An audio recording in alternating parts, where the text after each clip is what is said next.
Catch It by ESMA is one of my all-time favorite YouTube videos now.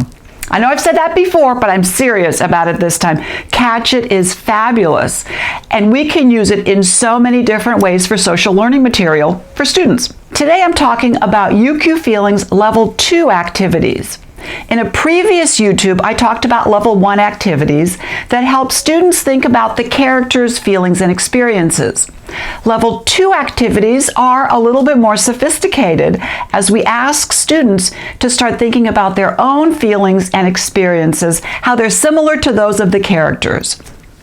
Today we're going to talk about activities that you can use with younger and with older students with lots of visual examples so you can get a feel for how you can be doing this yourselves.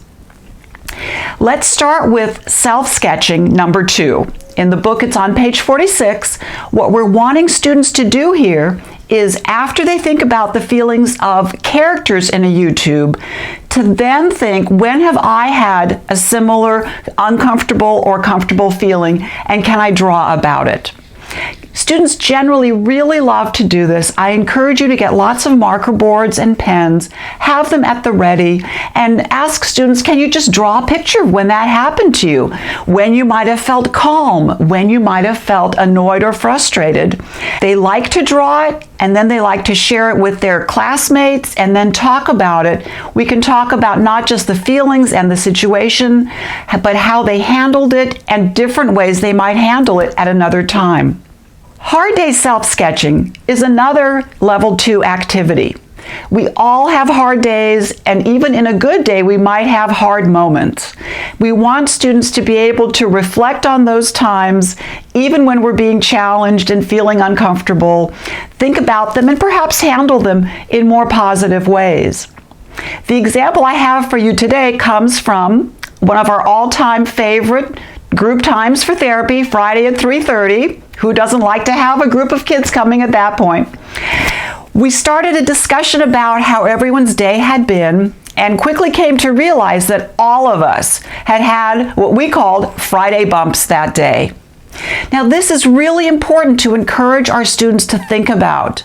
They often want to forget about and really gloss over these tricky times. But what we want them to do is to really remember them, recognize them, think about them, and perhaps strategize about ways to handle them differently, perhaps a little bit better. We want them to recognize when they're uncomfortable, be able to tolerate it, and be a little bit more resilient. And so this Friday group, we spent a good amount of time, each of us discussing what had happened wrong. And I always give examples from my own life, just to kind of make things feel more real, feel more interesting. And then we talked about how we could handle it, what we could do maybe next Friday when there's more Friday bumps. In Catch It, what we really find is at the end, neither the vulture nor the meerkats got what they wanted. One of the first times I showed this YouTube to a social learning group, when it ended, the students were upset. They said, but it's not a happy ending. Nobody got what they wanted. And boy, that was an important concept to think about, because our students often need to come to grips with the fact that you often do not get what you want. You may not get it the first time, or you may not get it the third time. So not getting what you want can be a great discussion starter for some sketching. I asked students, after we talked about how in the movie the meerkats nor the vultures got what they wanted, I asked them to think about, have you ever not gotten what you wanted? Very important concept, and the students were pretty eager to come up with their examples because they feel they don't get what they want all the time. So they came up with great examples about not getting to get yogurt, not being able to play video games, not being able to have mac and cheese for dinner. So they were able to draw about that experience, reflect back on their feelings, talk about strategies, and in some instances, talk about redos that might have been appropriate at that time, because really tackling your mom to the bed when she says you can't play a video game is not the best of strategies. The last activity I want to talk about today is walk the line.